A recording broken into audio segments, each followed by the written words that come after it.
Hey everyone, this is Claire. Welcome to our February Vibrational Upgrade Clearings and Activations call. We've just come out of Mercury being in retrograde for 3 weeks, for those of you who pay attention to that. And we have the full moon coming on Saturday.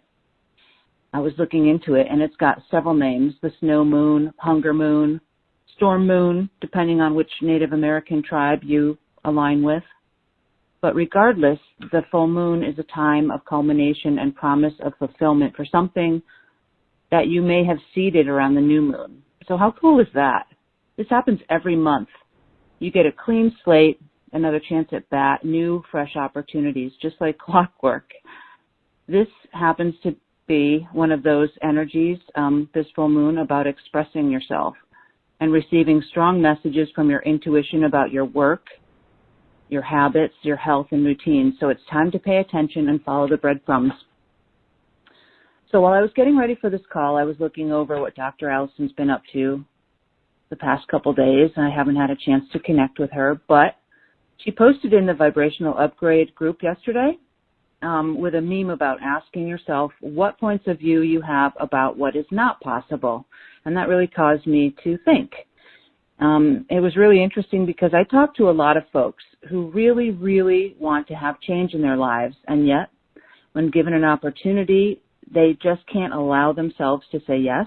And it's really painful because I know that for many, things may not change, or things may change for the better or maybe for the worse. Taking no action really is an action in and of itself.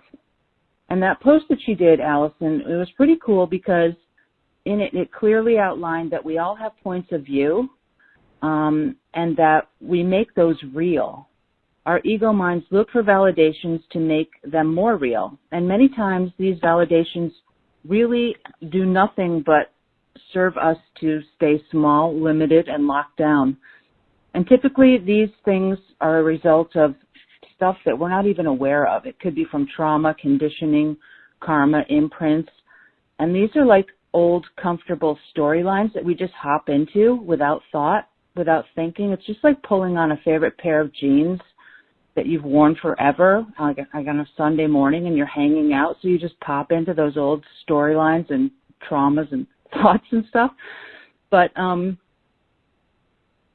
let's just say if we didn't hold on to those points of view and that we could become aware of something that's different, like other possibilities that really do exist right under our nose, and that there's things that we could just not see before. And really that's what tonight's call is about. Dr. Alison's going to be clearing out for us some of those limiting beliefs and exposing new possibilities. And while she can do these clearings for us till the cows come home, it's up to you guys and me to do my own and your inner work so that we can strengthen ourselves and become like who we're supposed to be, the most creative, passionate, vibrant, loving, aligned, connected, grounded, creative, angelic, lovely people that we can be. So I'm getting off my soapbox. Sorry, I was a little crazy there, but for me, switching gears here, I wanted to just talk a little bit about Dr. Alison's latest book. I'm hoping that those of you who have purchased it, which was released just like 5 or 6 weeks ago now, are enjoying it. It's called The Dragon Master Creatrix, Conversations with a Female Spiritual Teacher for These New Times. It's a really, really fun read. It's totally different than the other books that she's written, and I'm not meaning to say that those aren't a fun read, but it's just the way that it's written. It's like a story about what it's really like to work with her. It's about a woman who travels internationally on a retreat to be trained in energy medicine. And during the retreat, she's taken to sacred sites and stone circles, and she learns how to work with them, as well as with dragons, to help Earth and humanity. And there's tons of scoops in there and secrets that you'll be exposed to, and you get a chance to play with this energy. And it's kind of like a test drive of working with Dr. Alison. So you might want to just have a peek into that if you haven't already checked it out. Some of you and many of you, and I see more people pouring in. It was kind of a slow start earlier, but are are familiar with Dr. Alison's background, but I wanted to remind you, for the new people, because I see there's a lot of new faces and names that I don't recognize here, why she does what she does, why she's been doing this call for like the last 15 years. So after she graduated from college, she pursued a master's degree because she wanted to save the planet. She focused her energy on a career in politics, and the goal was to save the environment through conservation. And she was really passionate about that. But back then, the world and industry was really focused on fossil fuels, so she realized she wasn't going to be able to realize her mission, so she needed to find another way. And she decided that she should head over to Asia and start teaching in the international school system and really honing her skills in energy medicine. So she did that, leaving the West and living over there for 10 years. She ended up studying subtle energy from, the seat of subtle energy in Asia. And she came back armed with even more magic and energy that she realized she had at that time. All of that experience formulated the basis for her vibrational upgrade system. She's been practicing mind, body, and energy healing for like 30 years and is a yoga-trained teacher from studying in India. She's been doing meditation and qigong and mind-body fitness, nutrition, longevity, and holistic health. She's one of the only people training gurus that I know who really understands the flow of energy from the physical body and plane to the universe. She's a total pioneer in that field and is known by our peers as a thought leader. She's got a lot of credentials. I won't list them all, but she's a specialist in holistic health. She's got a PhD as a holistic life coach and a certification as a behavioral change specialist, which is really cool because as I talk to some of you people on like Open the Drawbridge calls where you might just want the clearing, she's actually got the understanding about how to work with your mind and your thoughts and your awareness so that change that she is facilitating for you really is brought to your consciousness and you get it. You understand why it's happening and you take responsibility for, the changes that you're going through so they become permanent. And so the way that she does this is working specifically through the chakra system. She knows that that's the roadmap for thriving in the mind, body, and spirit, and she does apply her clearings and her system in a unique way.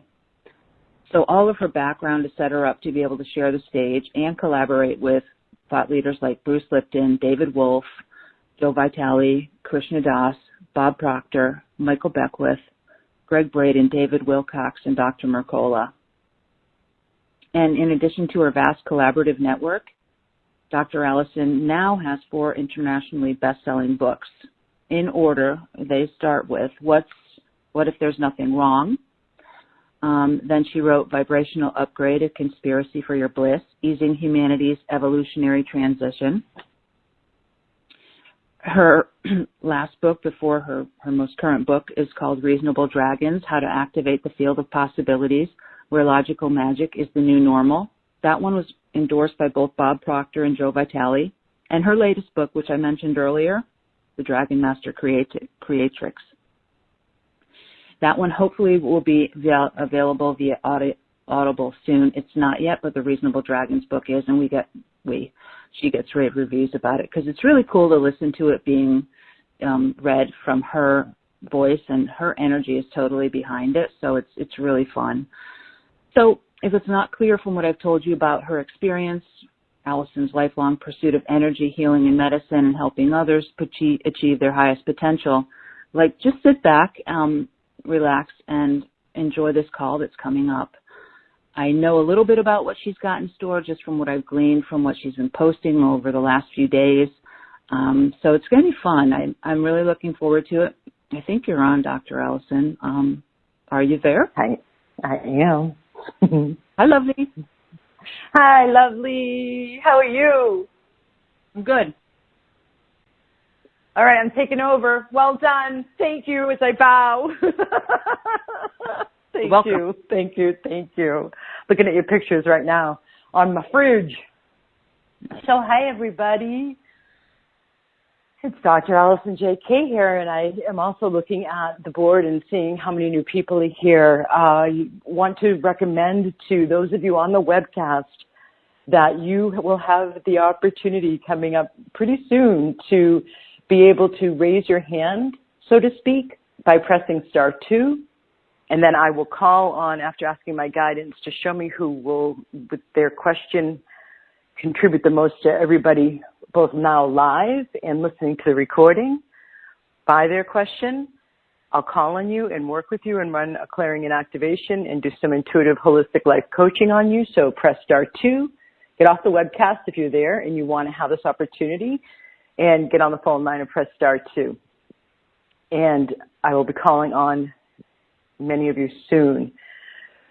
So here we are together for February, and it's a full moon tomorrow. It's happening at 17 a.m. That's LA time, 3:17 a.m.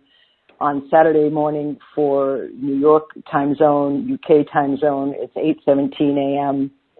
And then it's happening later that day on Saturday itself for Sydney. And in this full moon, this is the last call for the free monthly vibrational upgrade call before the equinox.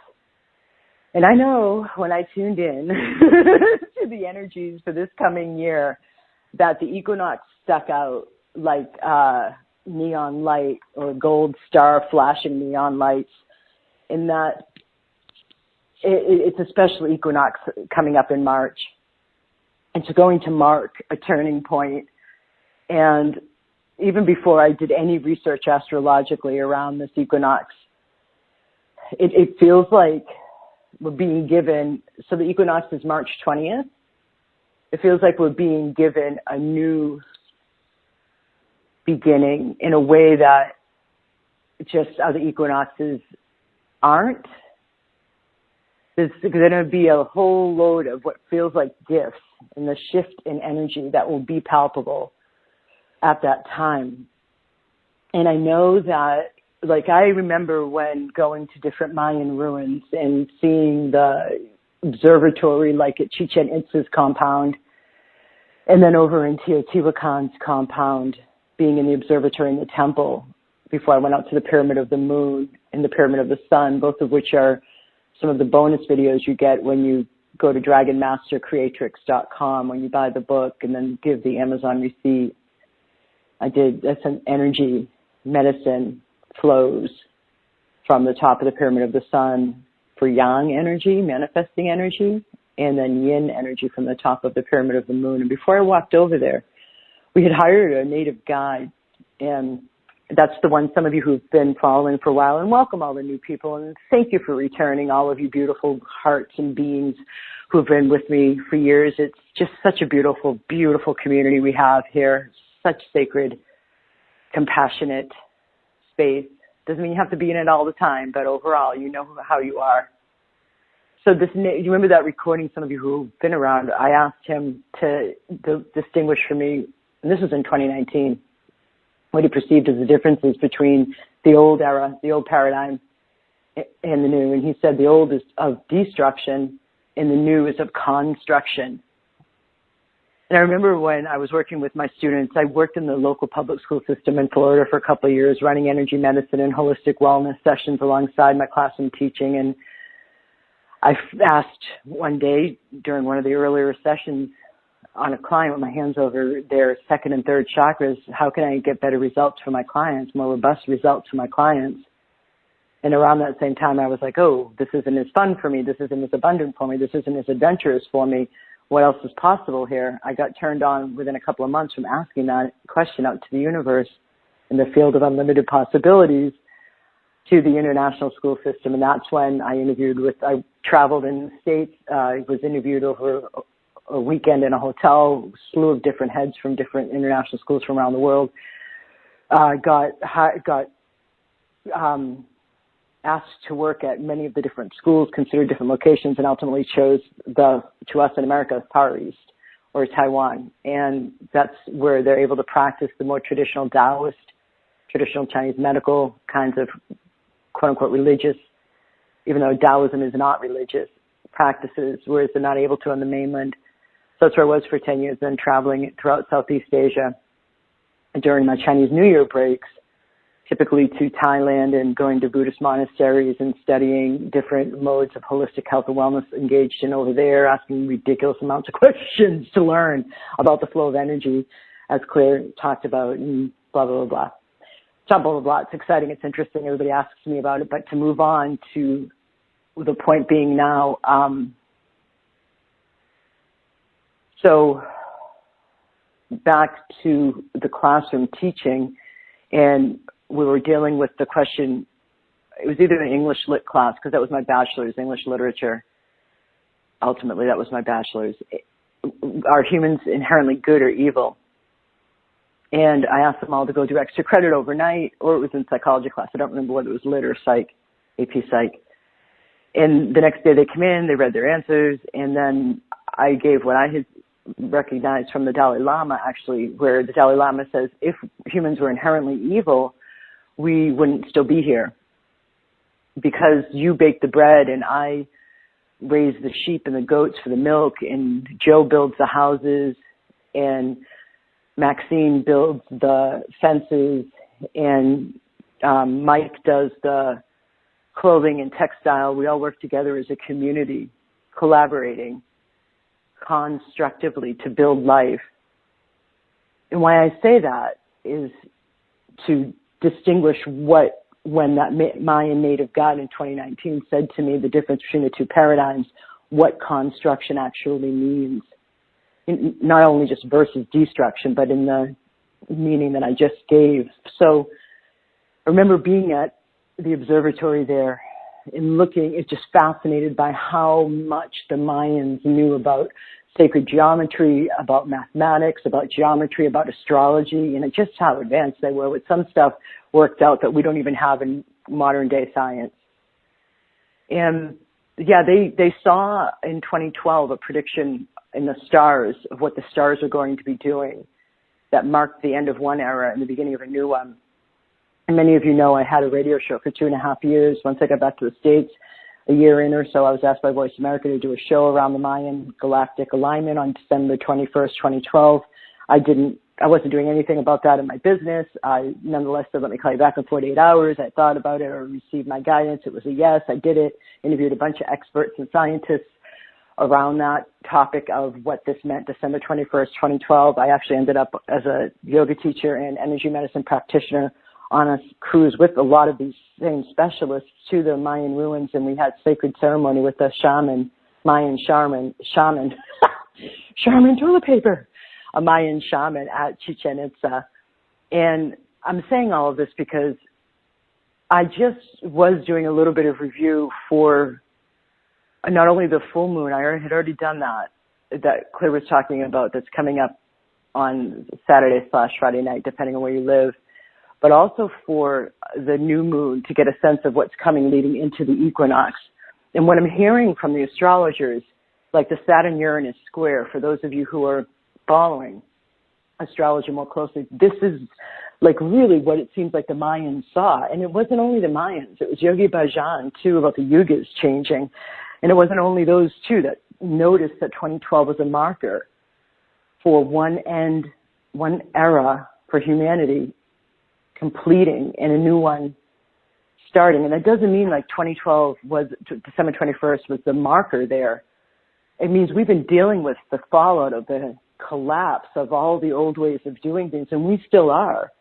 And 2021 seems like it's going to be, while we don't have the new paradigm fully built yet, it seems like it's the way that the stars are aligning and what's happening. And from what I can tell from the 2012 to 2032 20-year window of this, what's considered the greatest evolutionary leap for humanity, is this is a year full of innovation. We're going to continue to have things come to the surface that have not been working and that have not been compassionate or humanitarian where there's been abuses of power, where there's been lies and underhanded actions, where it's been out of integrity. All of that is going to continue to rise to the surface, both within us, within our relationships, and then collectively, and then in all the societal structures, politically, governmentally, educational, banks, financing. So one of the things that I know, you heard Claire list out the names of my books, and What If There's Nothing Wrong was the book that I wrote. Started out as my dissertation for my PhD, and it became What If There's Nothing Wrong? And I wrote that in a traditional tea house in my last year, my 10th year of living in Asia. It's very much my views. At that time, I was more Chinese than I was American anymore. And so I wrote in a form that we called jokingly in my international school Chinglish. So I actually had a friend edit it when I got back into American speak and Western English. So What If There's Nothing Wrong lays it all out there, as in, if we were to work with our internal world, our mind, our thoughts that we do here, the ego mind, as well as our unconscious and subconscious, and understand how that relates to our subtle energy system, i.e. chakras, and understand what blocks energy, what blocks health and vitality and well-being and thriving in mind or in body or in spirit, because the chakra is the intersection of those three. I can access the mind, relevant to what that chakra covers in life. I can access the body, whether it's the endocrine gland that chakra is associated with, or that region of the physical body, and I can access the spirit. That's how I can access karma in past life aspects. And I've spent tens of thousands of dollars and many years training in how to clear karma. It's not very easy. It's quite elusive. And I'm saying all of this because it's my mission that I came back to the States with. And I feel like when I first came back to the States, there was this emphasis on using, I've never called myself an energy healer. It is on my Facebook business page because that was the first thing chosen when I was fresh back. But like all of the vibrational upgrade practitioners I train, two of the things are never to use the phrase energy work, because we're professionalizing the field, and never to use the phrase of energy healing. Because doesn't that connotate that there's something wrong, that there's something to fix? And I see this projected onto me from the marketplace, from how I've gotten niched down, because there is no place for me. I am called a pioneer and a maverick in my field, as you heard Claire say some of. And I ended up getting niched down into a spiritual person. And the first book I wrote about it was all about chi, or vital life force energy, and prana, and how it works, subtle energy. It was not spiritual. It was simply energy. It was consciousness. And then living back in the States, I started to get pegged both as an energy healer and more as the spiritual niche, because that's what I was supposed to go. And I had to fight with Hay House, my first publisher, to not be labeled New Age. I'm saying all of this because it seems to me that it is really interesting to watch people come in and expect me, with this focus on energy medicine, to be working with healing a problem. The idea of using energy medicine in the work and play we do in consciousness as a way to reach your full human potential, it's almost like a slot machine, shaking, going, does not compute, does not compute, does not compute, and like it blows up. So I want to ask you, as you sit there listening to me, like, what projections, what definitions do you have? Why are you here? Like, do you seek out energy medicine, or what others call themselves as energy healers, to heal a physical issue? Are you here for that now? Do you have your hand raised so that I can work on your chronic back pain, or your gastric upset, or your IBS, or your depression? And I can do that. And at that time, I've worked with wiping brain tumors off of heads, off of MRIs, out of heads, and working with neuroplasticity before it was even coined something in science. I've worked with cancerous tumors, colonic cancer, chronic back pain, all physical depression, once it's gotten embodied and not just mental, like all sorts of health stuff. And at some point around 2014-ish, I started to realize that it was not fun. I was not having fun, and it was weighing me down, even though, of course, I wasn't taking on anything. That's not how I teach the flow of energy medicine when used in a session to work on a client to my students.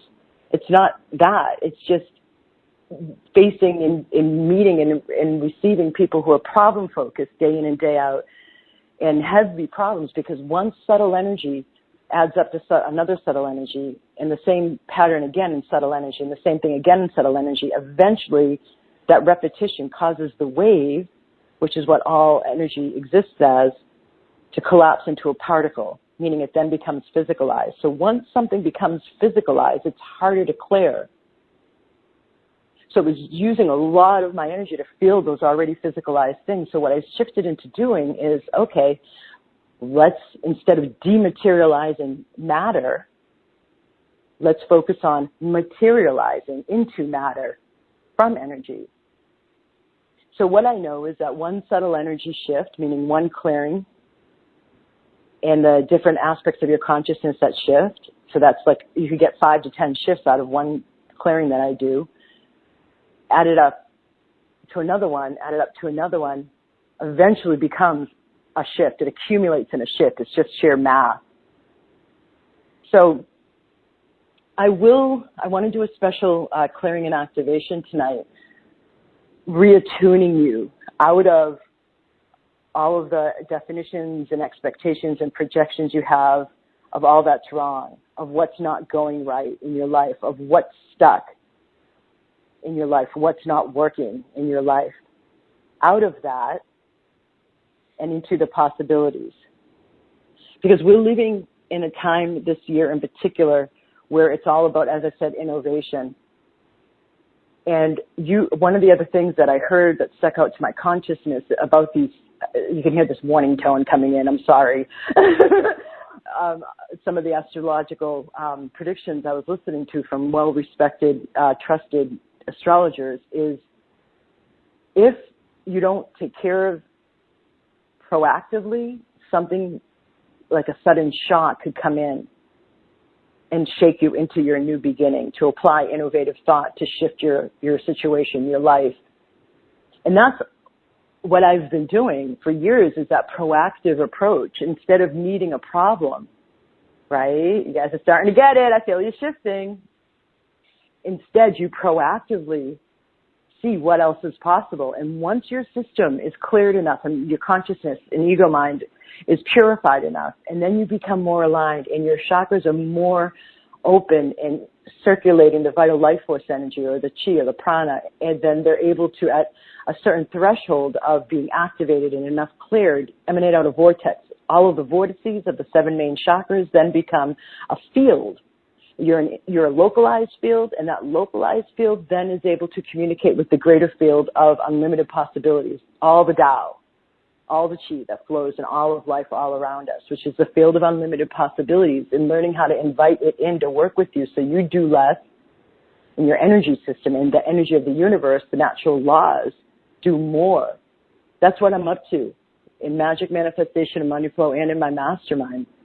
And it's, yes, problems, issues, habitual patterns of behavior that are not in one's highest and best, or that are no longer serving, or that are not fun, definitely get cleared out along the way. But the focus isn't on, I have this issue, end of story. If you look at my business page today, I'm talking about above a vase of flowers.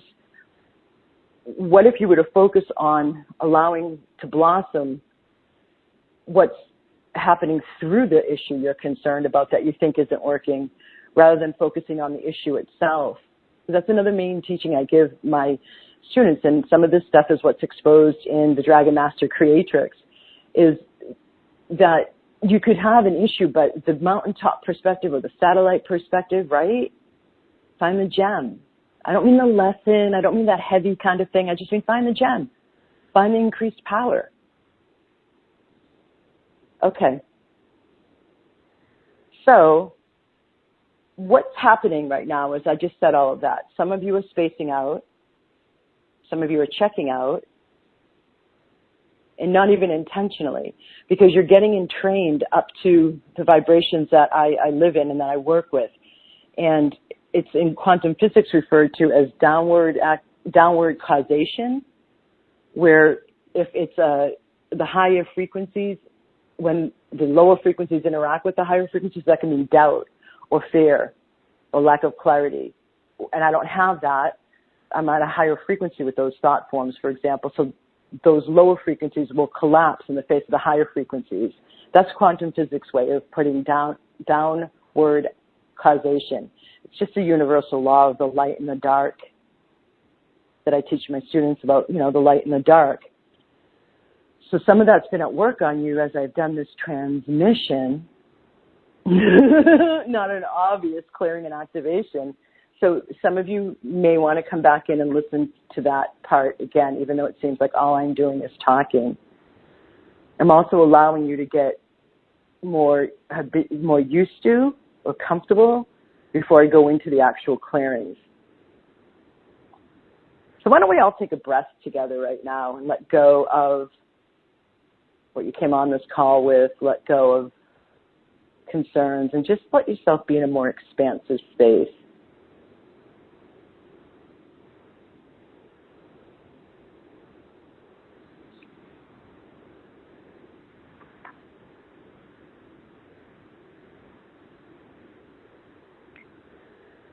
Okay, so on this equinox, it comes on March 20th.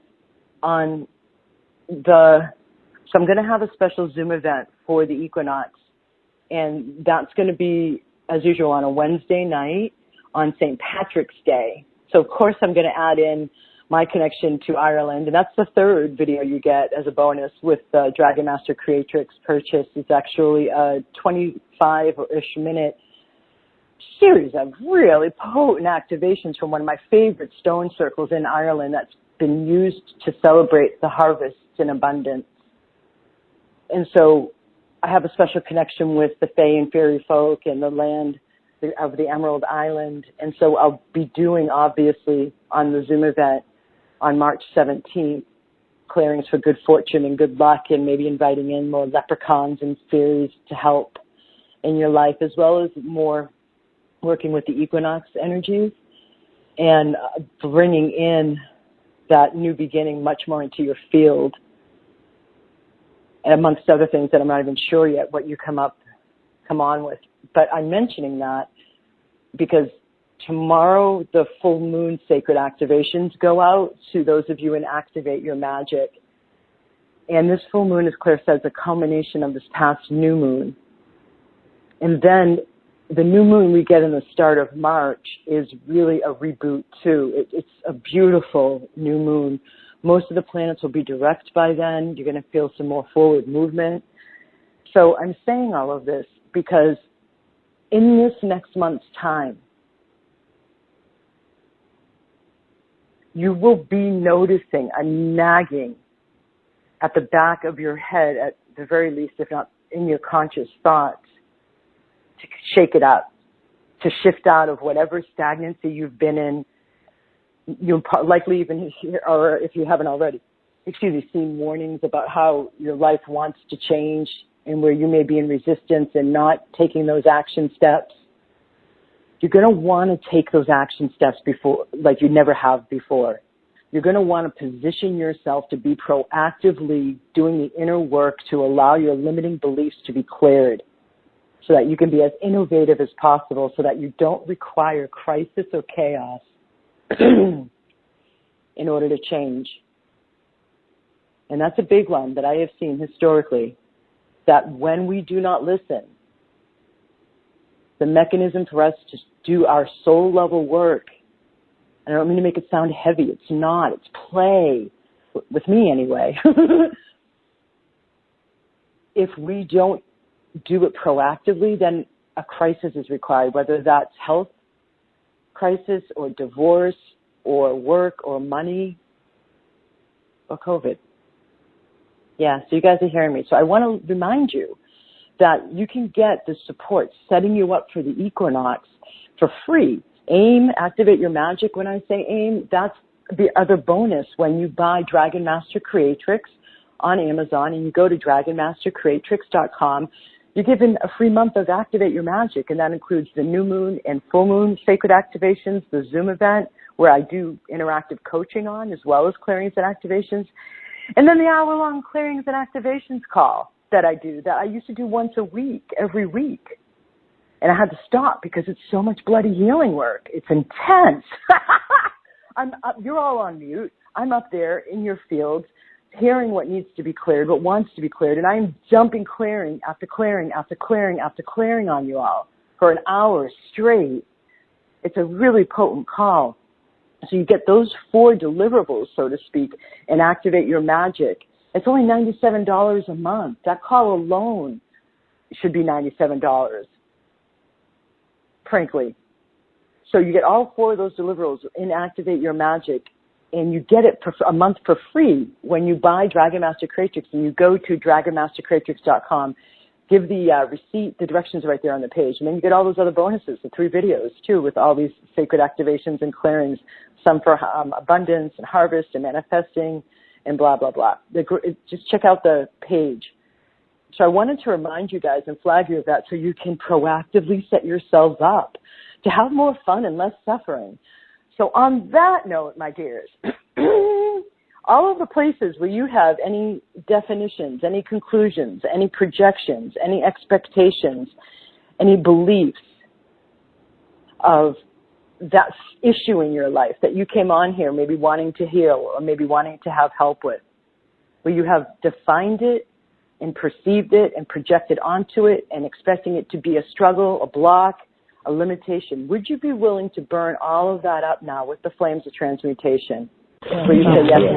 Yes. Absolutely. Yes. Yes. Yes. Yes. So beauties, when you say yes out loud, it invites the energy into you even more directly. So you want to do that. Okay. So all of the habituation you have towards seeing the problem and the limitation and the restriction, when in fact it's not even that, but there's actually a gift or a gem in it. We're burning it all up now with the flames of transmutation, any of that, anything that causes that, including but not limited to any and all karma as appropriate.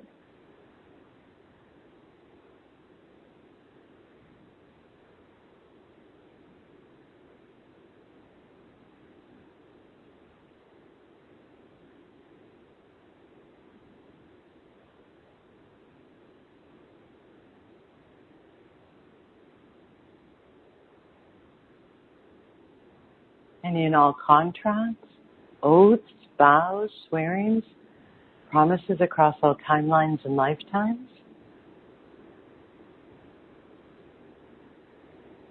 All conditioning at all levels in all ways. Any and all imprints from your parents and lineage. And all free-floating thoughts and traumas.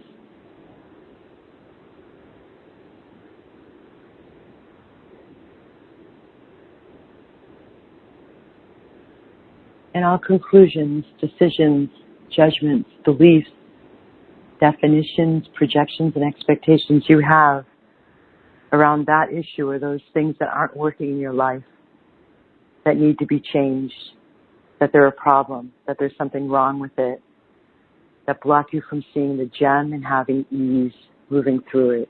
Burning it all up now with the flames of transmutation.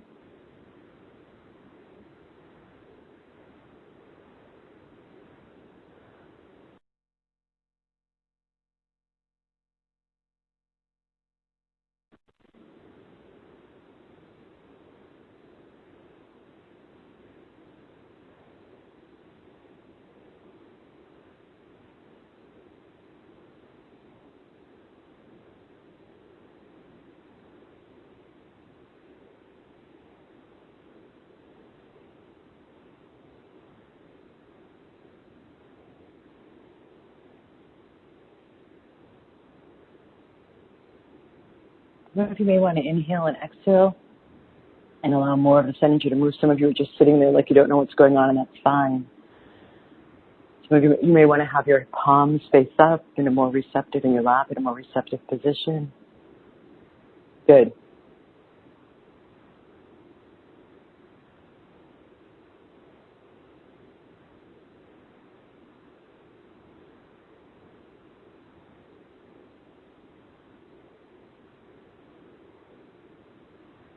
Activating the upgrade now. So any and all latent keys and codes, ancient wisdom, and latent or inherent talents within you, and any and all blessings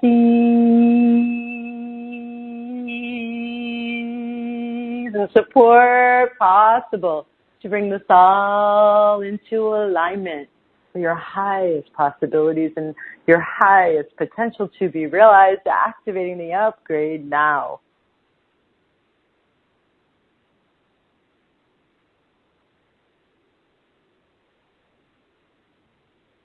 Good. So I know that one of the things that I say the most frequently, that in fact a recent interviewer on his show told me I ought to make into a t-shirt, is your ego mind typically interprets the exact opposite of what the soul or the universe means. And you can apply that as you continue to listen to the replay to that clearing and activation to come further and further out of looking at something as a problem and allowing it to be framed as what opportunity is being presented here to me.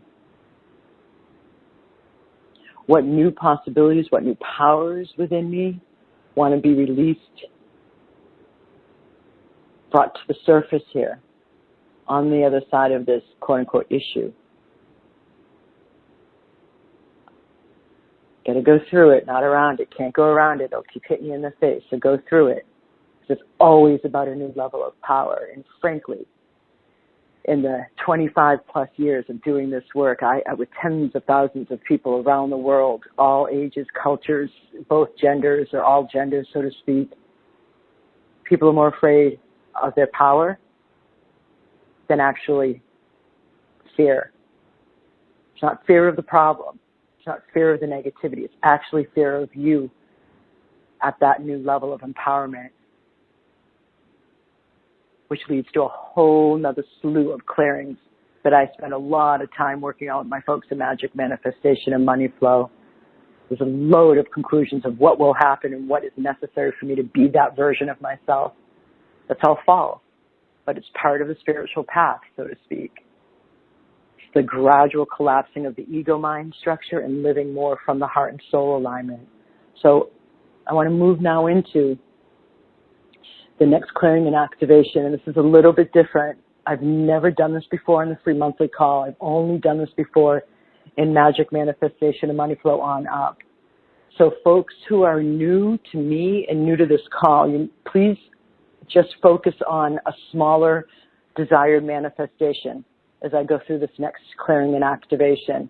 Meaning if you have been wanting someone to contact you, or you've been wanting to hear about something or find out more information about something to help you with this desired manifestation, focus on that level of manifestation, please, so that we can have a more realistic outcome, so that your faith and trust in your own power in the universe and what I do, frankly, is able to be realized. Those of you who are kind of, if you're in Activate Your Magic, or you've been doing manifesting for a while and you're a bit, fed up with it, or frustrated that you can't manifest what you desire consistently, or you can manifest for others, but you can't seem to manifest for yourself. I hear that one a lot. You're going to want to focus on like a medium level of manifesting, not the big dream, not the big goal, but a medium level manifestation. Like, what about that new gig being offered to you? What about you finding just the right publisher to work with you on that book, or finishing that book? Those of you who are in the mastermind, or who have been doing manifestation for a long time, or who have been in 3M before, or even the mastermind before, you can go ahead and focus on the big dream, like the big overarching dream. So bring that desire to mind, that desired manifestation to your consciousness, please. You want to sit there and have it at the front of your consciousness, visualizing it. When I say visualizing it, feeling the tone and texture of what you sense it might feel like, your emotions, what you might be wearing, who you might be with, what you'll look like, what it'll look like with having that thing occur.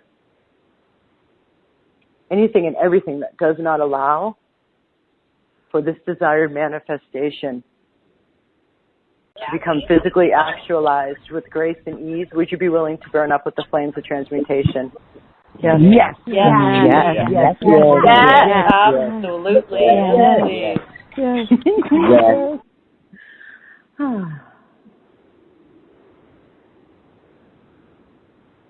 And in all karma as appropriate that's in any way blocking this from manifesting with grace and ease and speed, burning all of that karma out.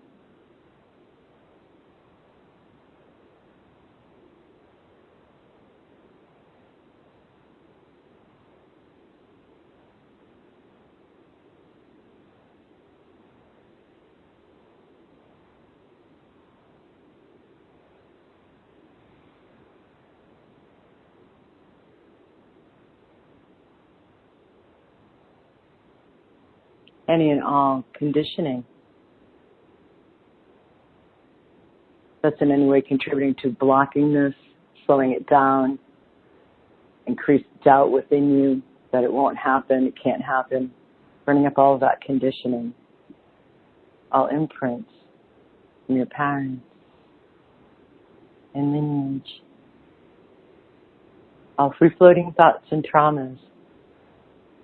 Perhaps even when you've gone to manifest something like this before and you're carrying around the trauma of when you tried before and it didn't work. And you're projecting that into this. Any and all free-floating thoughts and traumas.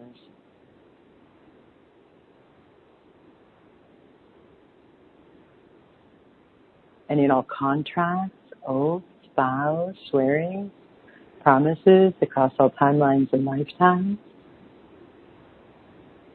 And all all conclusions, computations, judgments, beliefs, definitions, projections, expectations you have, and anything else that's not named here that's in any way blocking, stopping, slowing down, limiting, restricting the beauty, the grace, and the ease, and the speed for this desire to manifest into physicalization, burning it all up now, the flames of transmutation.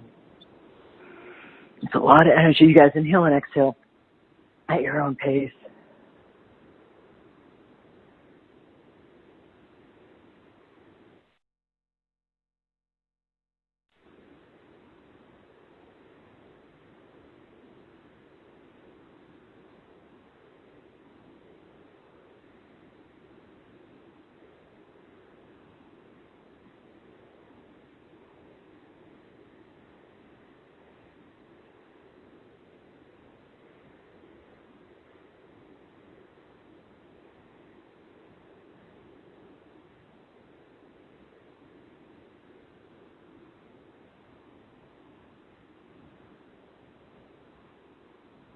So anything and everything, this is a whole other clearing usually, typically, but to get to you guys, I'm going to include it here. That is in any way blocking your allowing yourself, your willingness to actually receive this desire manifesting, that is also included here.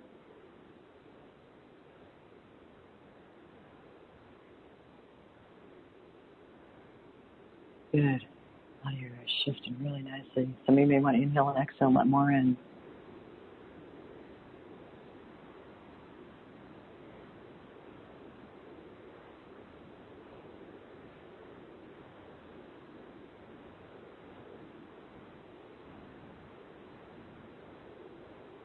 Okay. I'm going to activate the upgrade now. So any and all latent keys and codes and ancient wisdom and inherent or latent talents within you, and any and all blessings the support possible to bring this all into alignment with your at least fifth dimensional divine blueprint for your highest possibilities and highest potential to be realized, activating the upgrade now.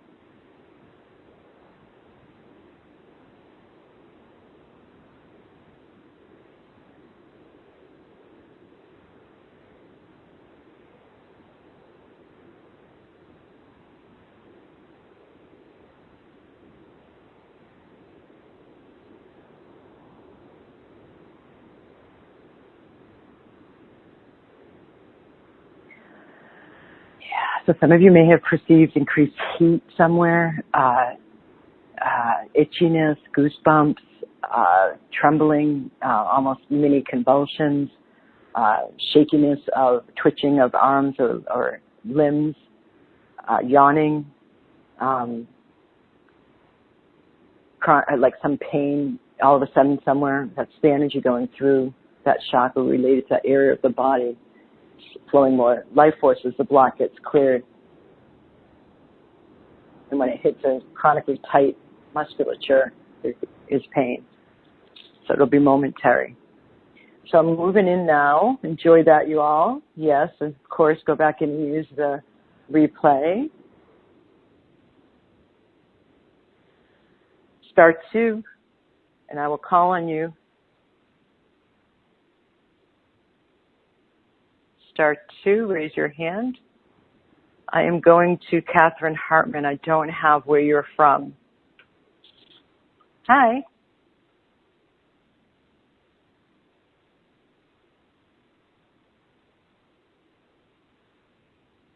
Catherine? Oh, I am. Hello? Oh, she's blocking herself. Okay, she took herself out of there.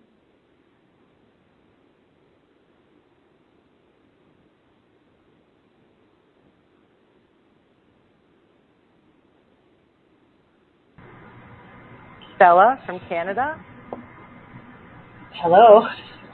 Hi. Hello. Hi. Hi. Can you hear me?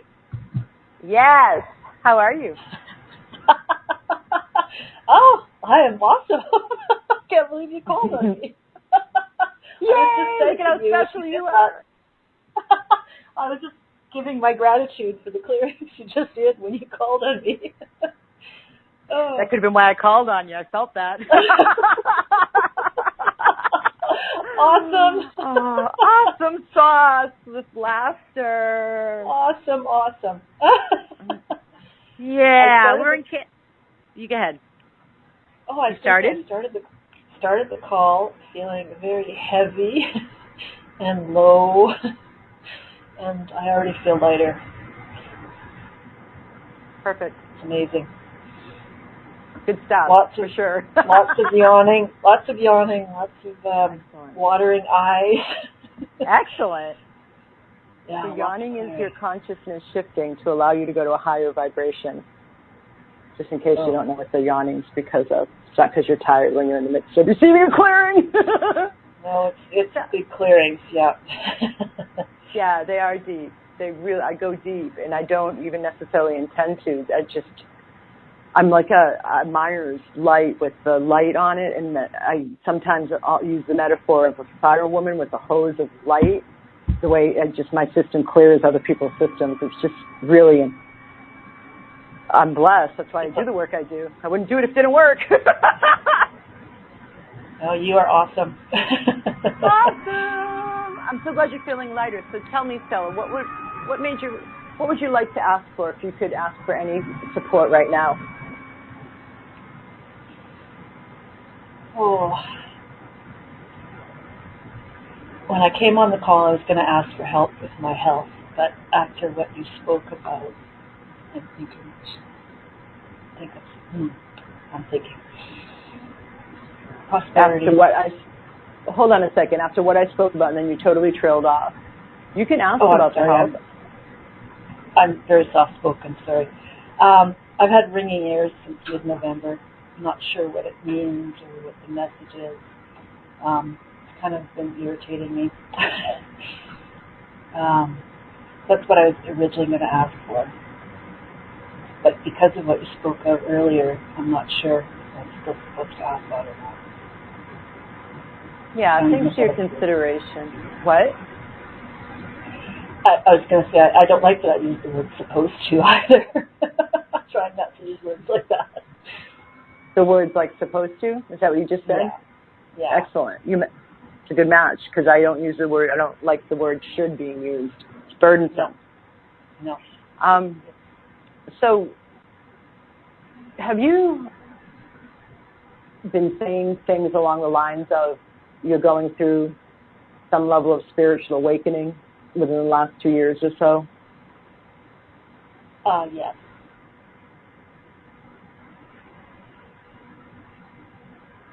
Do you tend to be quite intellectual? Yes. Okay. Always gathering information. I'm always in my head. It's hard to get out of my head. I see why I called you. It wasn't just your beautiful expression of gratitude, because this is a massive contribution to so many. So that's the old paradigm, the mind, and intellectual activity and information and knowledge and proving that we're smart and all that we know. And in fact, the gig with the new paradigm, the new tool and where we'll thrive even more, is to go the exact opposite in a way, of instead asking questions, remaining with a childlike curiosity. So all of that knowing, all of having the right answer and being patted on the head by our teachers when we raise our hands, all of that reward we're used to getting for having the right answer and being smart, those are conclusions. And that locks down energy so that there's less possible. There's less opening. There's less receptivity in our field for the universe to reach in. And our individuated field to interact with and get support from the greater field of unlimited possibilities, the whole Tao, all of the life force all around us, the universe, God, however you want to phrase it. Although Tao is a bit of a different phrasing. So the sixth chakra is the pituitary gland, and it's the geographical region of the body is the eyes and the ears. And one of the foremost symptoms I have been dealing with, fielding from people since around 2014-ish, if not 2013, has been ringing in the ears. I remember when I was getting trained in India as a yoga teacher, and I was asking a question about meditation. I had this really cool Brahmin philosophy Indian teacher. He was literally Brahmin. He would wear the white robe, and he would teach us the units on yogic philosophy. And he was talking about how our five physical senses, when after meditating for a bit, having it as a regular practice, we are incrementally pulling back the limitations on our five senses perceptual equipment. So we're able to see a little bit more, we're able to hear a little bit more, we're able to sense a little bit more, we're able to taste a little bit more. In these times, having a downpouring from our solar system and beyond our solar system of increased photons, increased light for this new era we're going into, because that's in fact what has been happening. The ringing in the ears is a symptom of that. And so how to deal with the ringing of the ears, I've never really ever offered a solution to it, frankly. And what just came, I've offered what I just said, that it's a symptom of spiritual awakening. And to accept it kind of is implied, and I don't even say that. But right now in this moment, what comes in is, you know what will resolve that? Going into your spiritual path more deeply. Because there is a brain hemispheric rebalancing and restructuring I've noticed since 2010. And I do it particularly with more intellectual, educated scientists, clients. So scientists, accountants, doctors, lawyers, corporate folk that are high up in the chain, or CEOs, another way to say it, COOs, financial planners, because there's a left brain dominance. and that keeps you more in the mind. It keeps you out of the spiritual awakening. The right brain is the intuitive brain. The right brain is the spiritual brain. If we're going to list out which brain is responsible for what, that's the different hemispheres. And so I started to see right around 2011, there was an upgrade I was being asked to do at the occipital lobe at the base of the brain when at major events and expos, like at the LA Conscious Life Expo, person after person on my table for mini sessions. I was always guided to put my hand under their occipital lobe, the base of the brain stem, that bump in the back of the head. And I asked, okay, this is a pattern clearly. What am I doing this for? Why am I being told to do this? And I was shown it's for an upgrade, a brain functioning upgrade. And then I started, as I was just saying, to work with more and more clients who were intellectual and finding myself doing this kind of brain hemispheric rebalancing in the sixth chakra specifically. So I have a sixth chakra clearing and activation on my website. You can get that. I always recommend the full chakra series because it keeps your system in balance more. So, for example, the sixth chakra is at the top, the seventh is the very top, but then you have the root down at the bottom of your system, at the base of your spinal column, at the base of the chakra column, too. So my sense is that you probably aren't completely in tune with your body or grounded or present a lot of the time. You just said you're up in your head, yeah? Yes, up in my head a lot, absolutely. And trouble meditating, trouble calming the mind, trouble falling asleep. So that's so there's a backlog. So in looking at the overall flow of energy, Stella, and everybody who's tuned in here, the fifth chakra acts as I almost want to say like dam. And when we're really heady, the energy stays locked up in the head. So it's like a cycle in and of itself that keeps you heady. So by clearing the fifth chakra and the root will, if you have the root chakra more and more open, it's acting as like this open hand to have all of the energy dumped down to the base, down through your second, your sacral, through your third, your solar plexus, through your heart, to get through and down to your body. So there's less cloggage up at the head. That cloggage is actually energy circulating in your head, and because you're focused, because of what I just said, you're focusing in the head, and that's where the main activity is. So you're not going to have an easy time meditating. But Stella, I want to let you know too that I've never met, if you're having a hard time meditating, then you're doing it right, frankly.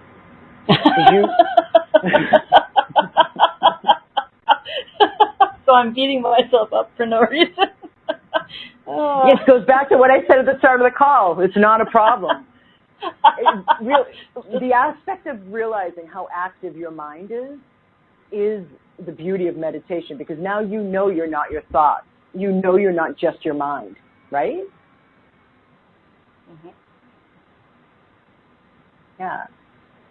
So that increases the act of being able to incrementally detach and have more and more ability to observe and have less and less triggers or attachment. Now, what I do to speed that whole process up is those clearings. It's a backdoor approach to quieting the mind. Because if you cut the mind-body connection, that triggers you, that causes the attachment. Like when you see that colleague that's always negative and you want to avoid. I used a relative example, yeah? Yeah. So if we clear out more of your third chakra and more of your heart chakra, you would be less triggered by a negative person. Meaning, when you're then in meditation and a thought comes up about that person, your mind won't grip and attach because the trigger is cut from the clearings and activations that I do that cuts the mind-body connection. Having that cut allows for that increasing spaciousness. So it's like I'm speeding up the results that you would get in meditation alone exponentially. Does that make sense? Yes. I really feel it when you do your clearings. I have to say that. They're Excellent. powerful. Excellent. yeah, like I said, I mean, really, I'd go live on an island and do something different if what I did didn't work. I do it because it works, because it helps humanity through this incredible time. So what I have recommended, you can come back in and listen to, but it is a conversion. From what I've seen, like I just had a new person enter the mastermind out of Magic Manifestation and Money Flow. That's my signature 3-month program, Magic Manifestation and Money Flow. She's very successful, go-getter, very intellectual, has used her head, educated. And as she increasingly went through Magic Manifestation and Money Flow, her heart began to open more and more. She began to feel more and more, not the kind of empathic sensing we do through the third chakra where we're picking up everybody's energy and it's too much, or we feel somebody else's negative energy so much that we get aggravated, but a healthy sensing, a healthy feeling. And she started to tune more and more into the possibilities beyond what the mind defines. So she opened up the body, she opened up the spirit, she opened up her field, she opened up to the greater field of unlimited possibilities. And in that conversion from the heart to the head, her head has quieted with the doubts, the self-doubt. She used to get on, I had to call her out on the first Magic Manifestation and Money Flow call on the second because her throat chakra was so leading her to being soft-spoken or barely even speaking up. And gradually over time, she did begin to speak up. So I don't want you to think that, you know, like Claire said, you listen to a clearing one time, an MP3 one time, and I feel like you're wiser than that, Stella, right? Like all of a sudden you're going to be totally fixed. It's a conversion, that it's a process that happens. And again, I want to say to everybody, if you haven't already started, start. This is the month to do it. Start with something, whether it's the chakra series or it's coming in to activate your magic, getting it $100 worth of a program for free, or it's getting on an open the drawbridge call and really getting down to it in the Magic Manifestation and Money Flow. This is an invitation to you from just the most butterfly-esque hopefulness I have for you to thrive possible. Because I see it happening. I see the results of people who go through the program. You don't need to be struggling. You don't need to be suffering with anything. Even with grief. Grief has its own beast. So let me ask you this, Stella.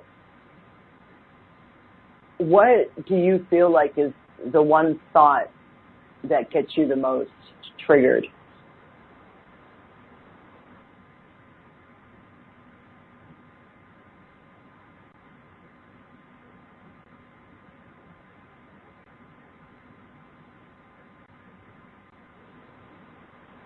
Are you there? Mm-hmm. Oh, sorry. That seems like my dad. That's tough. I think I don't know. I always get upset that I don't do enough. I think. Is it you don't do it? Keep going. So sorry. That's okay. I'm just trying to articulate it. I think it's a worthiness issue, to be honest. I'm not good enough, don't do enough, you know. That's what I was just going to ask. Great. So is the bottom line, I'm not enough? I think so. I don't actually have, that's the thought that I don't actually catch myself thinking that, but when you asked me, that was the first thing that came to my mind. But this is the exact way it works, right? So you won't hear your blocks. That's why you get support. The blocks are unconscious, so they're below your conscious thinking mind, or they're subconscious, so they're under your thinking mind. So you won't hear your blocks. You're only hearing what you hear in the conscious mind is only 15% at most of what's all back there, the back of the house consciousness, as I call it. So you just did really good with your self-awareness, piecing that apart. And I intuitively was offering what you were getting to. It feels like it's not about I don't do enough, it's I'm not enough. So let's do a clearing and activation on that, yeah? That would be wonderful. Yes, please. Okay, let's just do that and I'll stop talking.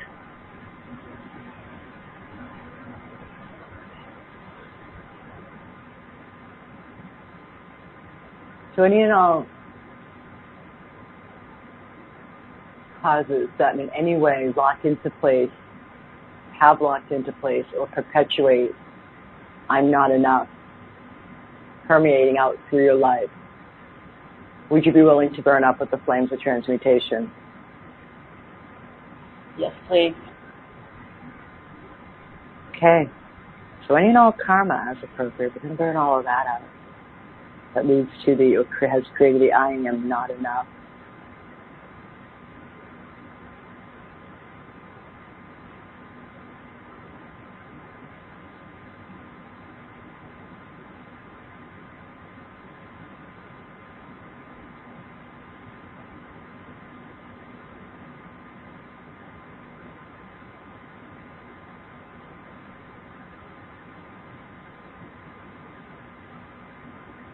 And you know, contracts, oaths, vows, swearings, promises across all timelines and lifetimes around I'm not enough. All free-floating thoughts and traumas from any and all lifetimes, including up to the present.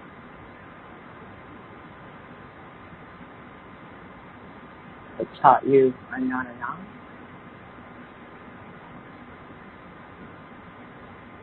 I'm not good enough. All imprints from your parents and lineage.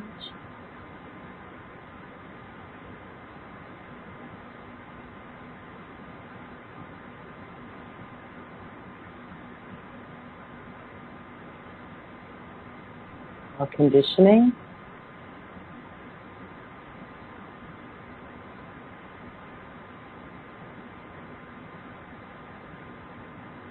All definitions, judgments, evaluations, projections, expectations around I'm not enough, I'm not good enough. Bring it all up now with the flames of transmutation.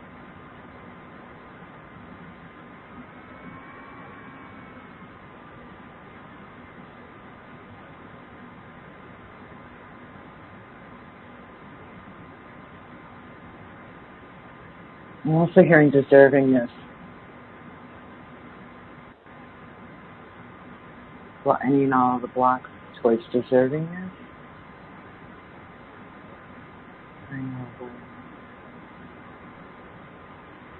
That are ready to be cleared out now. On behalf of our lovely Stella and all listeners listening both live now and to the replay.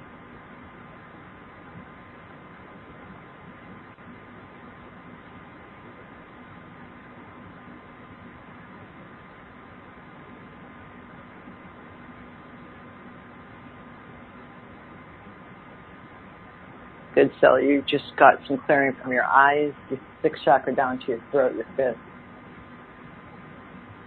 Something just cleared out.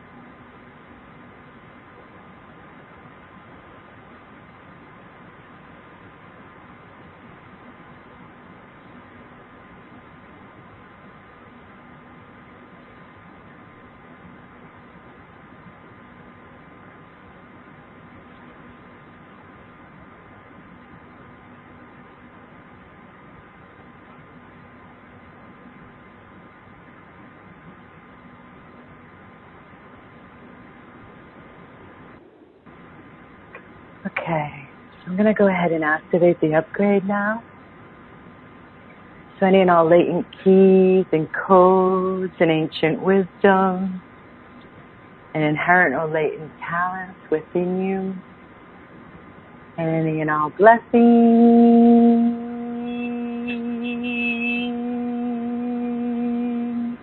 and support possible to bring this all into alignment for your highest possibilities and your highest potential to be realized. Activating the upgrade now.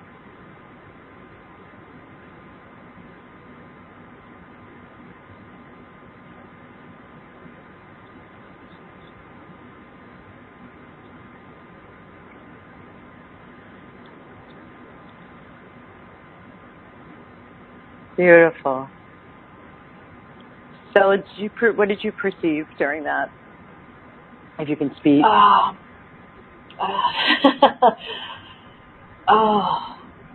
have a fluttering heart right now. Perfect. Tingling in my hands. Tingling in my hands. That just came up towards the end. I had a big yawn when you started when you said karma. And then when you hit conditioning, I had a huge yawn. I could hardly shut my mouth. It just kept going and going. And then when you mentioned deserving, I yawned and my jaw was literally locked open. And it stayed there for a while. And then and then it happened again. I think it happened 3 times, the deserving, and it kept on. It was huge. I feel like I'm shaking right now. Well, sometimes you do. Like, I had a client one time on my table. She came to me post-breast cancer. And she would shake so much as the energy broke up blockages that she looked like she was in convulsions on the table. So that does happen. The more that gets loosened, like you will tremble. The heart chakra rules like the parts of... Go ahead. Oh, I was going to say, I'm not actually, I can't see the shaking, but it's like, it's sort of a perceived shaking of energy, kind of. Good perceiving. It does. Up and down the limbs, Go ahead about the heart, I'm curious. It's subtle energy, so it is that kind of subtleness, that kind of perceiving level that you're working on right now. So yeah, it does make sense. The heart chakra is responsible for the arms and down to the hands. And so you having that rush of heat and your hands towards the end shows the opening that just happened in your heart. When your jaw locked. And when your jaw locked, when you had that big thing in your jaw, that was right as I was perceiving the clearing out of your 6th chakra that rules the eyes and the ears, dropping down to a clearing in your throat. So that was a lot of good work. Thank you for asking that beautiful question, Stella, and for laughing with me. I have one more question. I bought all of the chakra series, and I also bought the Stop in Yourself. So I know you mentioned the root chakra and the throat is what I should be focused on, or do I go through all of them, or what do you suggest? So for right now, why don't you? I do this as prescriptions, like to people who are working with me regularly in magic manifestation and money flow, and they change up depending on what you're working on. That's why I'm saying that. So for right now, I would say for about the next 7 to 10 days, if you focused, so you know how the 6th and 7th are together because they're so connected on one MP3? Okay. So listen to this. Hold on, let me check it myself. My intuition. I just want to double check here. It's more the 5th, the 4th, and the 1st. So if you rotate those 3, it'll work through this clearing and bring you to a new level. Rotating those 3, if you can, 3 in a day. How much have you listened to? How many have you listened to at most in a day? A couple of days ago, I was playing the Stop Yourself, the first one. I just sort of let it play all day quietly. Good. And I've listened to the root chakra one. Okay, so why don't you do 2 in a day? So let's say you do the root and the heart tomorrow, and then you do the 5th and go back down to the root again the next day. I think you can handle 2 a day. The chakras just hit harder. They go in way more depth than any of my other products. Like there's physical reactions to the root. So if you find you're in pain in your legs or your feet, ease off of the root, and then also bathing in Epsom salts will help ease that kind of pain. When you're working with the heart chakra, for all of you, obviously, and for you, Stella, sometimes what I've seen is vast emotional release, particularly anger, bitterness, resentment, frustration. That's all in the heart chakra. So I've seen people want to go hide in caves and get the hell away from their families because they're just dealing with so much clearing. One thing that will ease that kind of clearing is a bath again, but not with Epsom salts. That's more for bodily pain, but with the pink Himalayan rock salt. That's a good easer and cleanser, that frequency of the emotional body. Okay. If you find yourself getting like a day or two of a lot of irritation, just back off and listen to only one chakra. That's how to measure it. If you just, because you get a healing response. And if you're just uncomfortable, you're overly snappy, overly irritated, angry, or low energy, needing to sleep a lot, back off of, and just don't use any for that day to give your system a chance to catch up. Okay? Okay. I'm excited. I am too. Stella, I want to also recommend to take advantage of the free month of AIM so that I can get, I mean, honestly, the way that this works more effectively and quickly is the more I can get at your system and update it. So with the 4 touch points and activate your magic, I'd be able to do that. So just consider that too. But thank you. This has been great Thank you. fun. Yeah, it's an honor. Thank you so much. Congratulations. Welcome to your bless life. you, bless you. Bye. Bye. Love you. Much love back. Thank you. Yeah, rose quartz energy. All right. So I am going to call on one other person, and I believe the person I started with is back with her hand raised. Catherine Hartman, are you able to speak now? Is it working now? We hear you. Oh, okay, great. I think I didn't know, and I was trying to unmute, but you unmuted me, and then I muted myself back again. I think that was what happened. So this time I just didn't do anything. And I'm not doing anything either, so it's working. Okay. What may I help you with, Miss Catherine? So I listened to you on Brian Smith's Grief to Growth podcast the other day. Yeah. And I am grieving. And so I was, just interested in, working through my grief and healing my broken heart. And I know I have to be patient and take my time. And it seems like looking on your site and listening, it seems like it's all a little much for me. Like I'm not at that point. I just feel like I need gentle progress. Does that make sense? Yeah, so let me repeat back to you what I think I heard you say. Okay? Mm-hmm. Okay. So it seems like you're grieving. Got that clearly. You want help with your heart that is broken. And you seemed to have a conclusion that you're not ready for the work I do. You just need something gentle.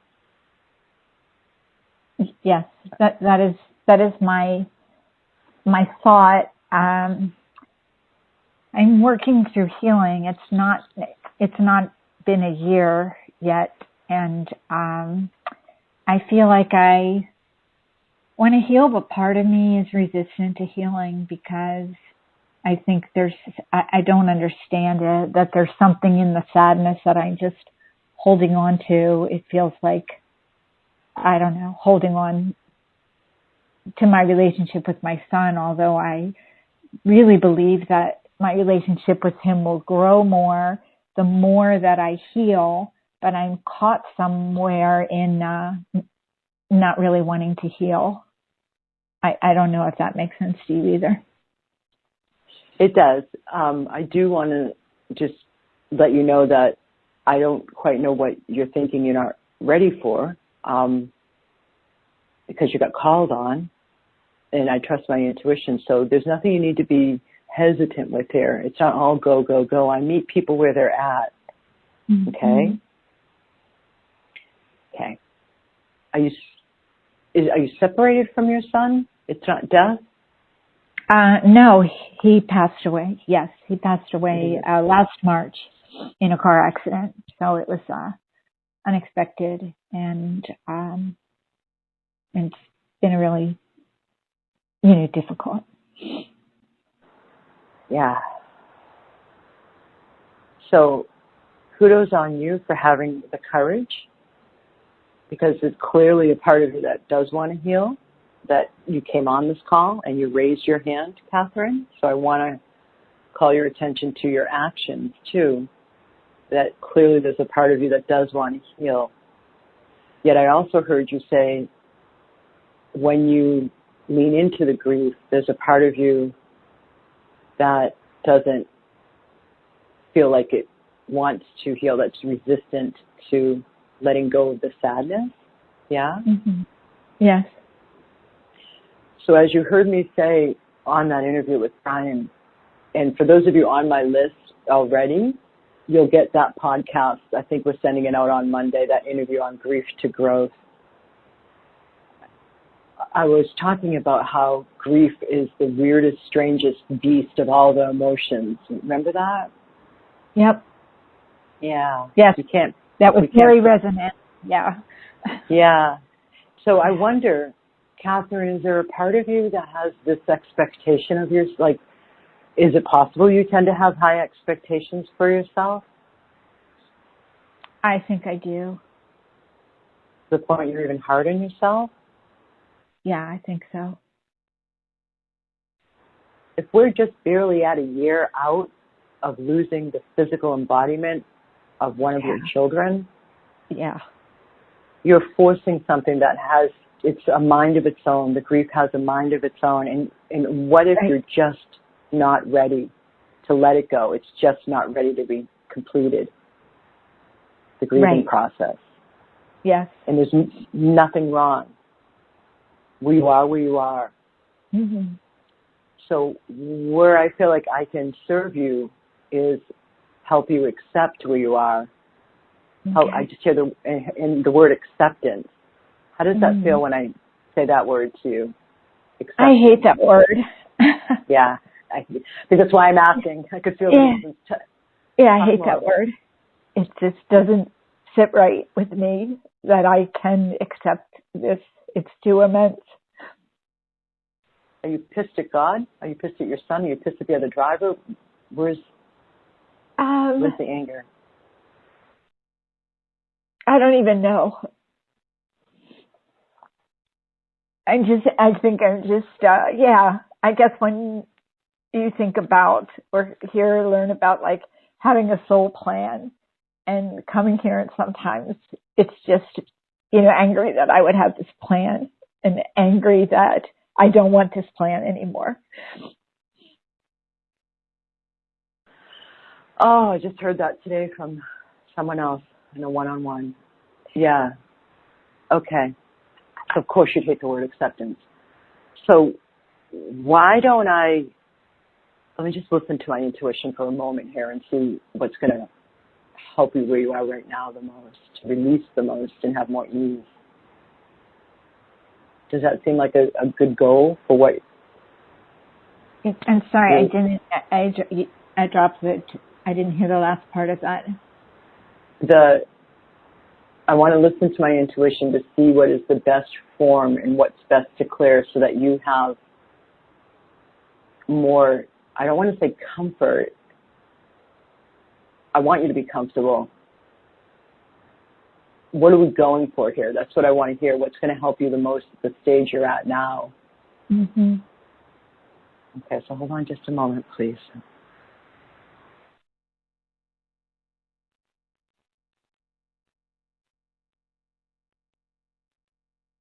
So what I get is it's a general clearing around the grief itself, around the anger, the frustration, even with the word acceptance, that this is what happened, like just everything you said, just to give you a bit more to a lot more, depending on how ready your system is, spaciousness around this. Mm-hmm. You don't, does that feel good? Mm-hmm. Yeah. So anything and everything that doesn't allow for you to have more ease and more spaciousness, and yes, more comfort within this grieving process, let's burn up with the flames of transmutation, yeah? Yes. And so for everybody else out there, if you're grieving some level of loss, just for you too. Loss of your old life, loss of the way, all of that, any kind of loss. So any and all karma, as appropriate, that's in any way making this grieving process harder for you, Catherine, we're going to burn all of that karma out.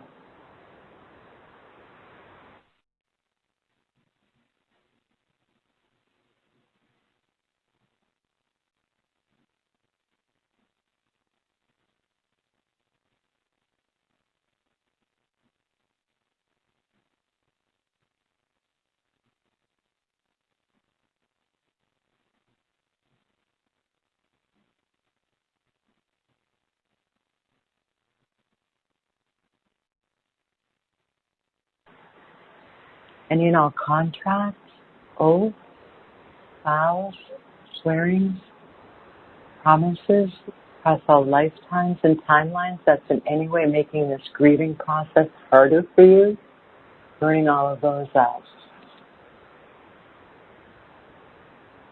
All the free-floating thoughts and traumas around this all, including the shock that's in any way causing more suffering, making this grieving process harder for you, burning all of those out.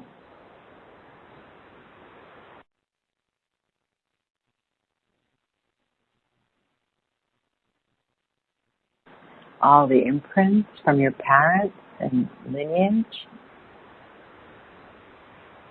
all the conditioning that's in any way causing this to be harder for you or you to be hard on yourself, all the conclusions and beliefs and judgments you have of yourself and how you're going through this process or what this is supposed to look like that are in any way making this grieving and this loss harder for you to have more ease with, burning it all out now.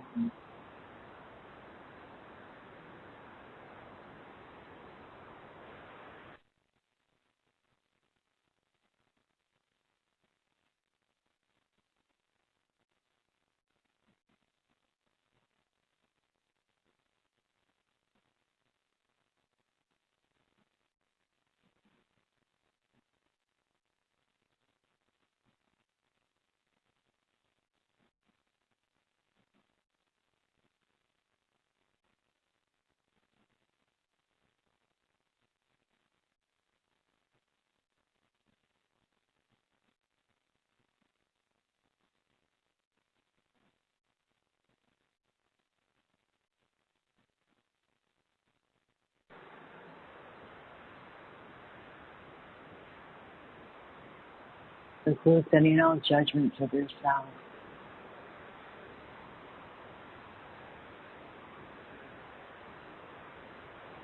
Any and all tendencies to be hard on yourself, or have high expectations of yourself. Anything that causes you not to be gentle with yourself.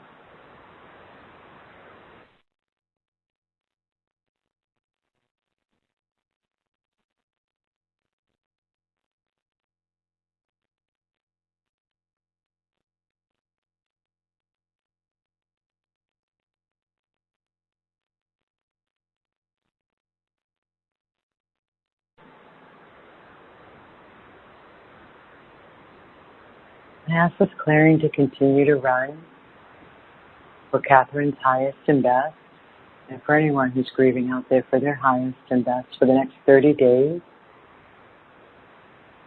with grace and ease. Activating the upgrade now, so any and all latent keys and codes and ancient wisdom, or latent talents within you, and any and all blessings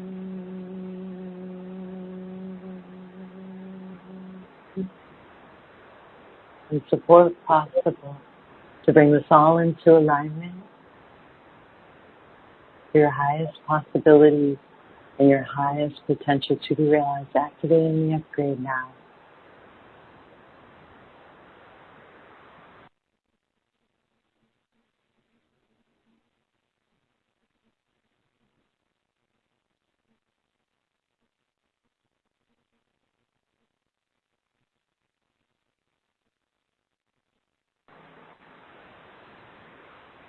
So what just came in, Catherine, is my sense is that you're going to, within the next 24 hours even, I wanted to say 3 days to be conservative, there's going to be an animal that appears in your field, likely a bird, and when you see it and you know that that's the animal that I was talking about, Google symbolism of, and let's say it's a white egret or a white dove. Google symbolism of, and then when the results come up, Catherine, ask your consciousness, take me to the one that's going to help me the most. So it could be the 5th one down, not the first one listed. Does that make sense? Yes. And it's okay if you did not just feel anything. You may sleep longer tonight to integrate that. You can listen to this again. I would wait until 2 days, not tomorrow, but the day after, you can listen to it again. And depending on how much it's releasing, you could consider taking a bath in the pink Himalayan rock salt. You can order it on Amazon to help ease some of the emotional release and help clear out the layers I just got to. And then as you listen to the replay again, you can take another bath. If you notice you're having a lot of anger or impatience or frustration or hurt. Yeah, it's mostly crying as more than anger and frustration. It's usually just deep crying. Yeah, it takes a different form for everyone, and that's good, the crying, believe it or not, because it's purging, it's releasing instead of constricting it, so the energy is able to flow a bit more. And you may get to a layer of the anger and the frustration because that's in the heart chakra too after the crying and the release. So just allowing yourself to have it show up is like an untamable beast, and you're just allowing it to pour out of you without any expectations on yourself. I want that for you. Yeah, it's just so hard. It's just so painful and so uncomfortable that sometimes I just don't want to be here at all because I don't want to be feeling this way all the time.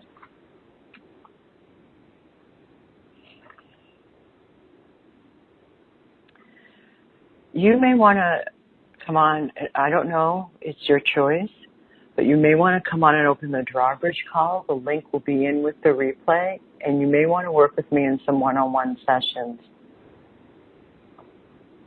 I still offer a few one-on-ones nowadays.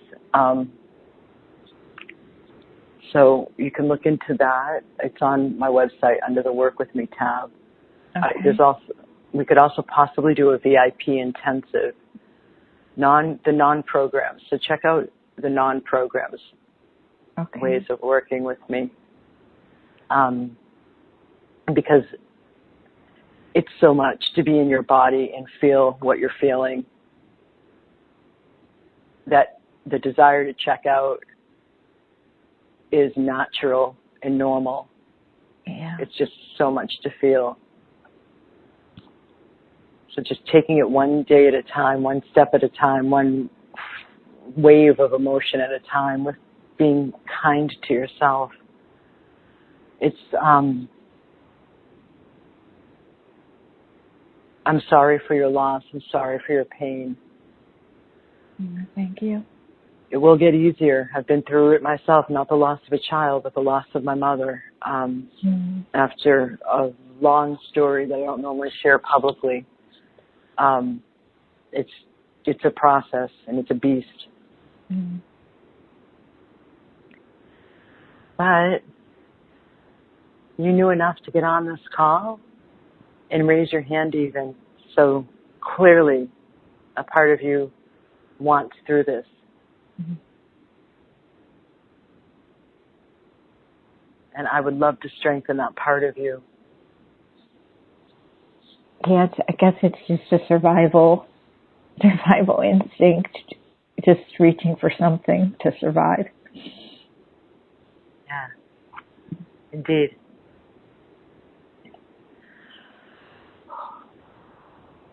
All right, lovely. I'm going to go ahead and say bye to you for now. Okay? Yes. Okay, thank you. It's my honor.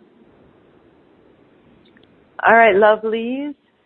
On that note, we're going to go ahead and end the call. And next time I'm with you all in this free monthly call, it'll be closer to next month's full moon after the equinox, and we'll be in an entirely different space. I welcome you to take action, as Claire was saying. What I hear people say when they enter into magic manifestation and money flow, for example, is they're managing themselves, and they're saying, if I want a different result, I need to take a different action. So I wish for you that you allow yourself to be uncomfortable as it happens whenever we engage in something new. It's not going to be comfortable. Your ego mind isn't going to like it. So don't expect yourself to be all in agreement. Some of you will be, but some of you won't be. But please don't wait to change until there's crisis and pain and suffering that's unnecessary. Yeah? So what would it take for today to be greater than yesterday? Night, night, y'all. Namaste. Night. Bless you, Catherine. Good night. Sending you love, Catherine. Thank you, Alison. You're welcome. Thank you. Thank you, Alison. You're welcome. Bye, you guys. Thank you. The moderator has left the conference.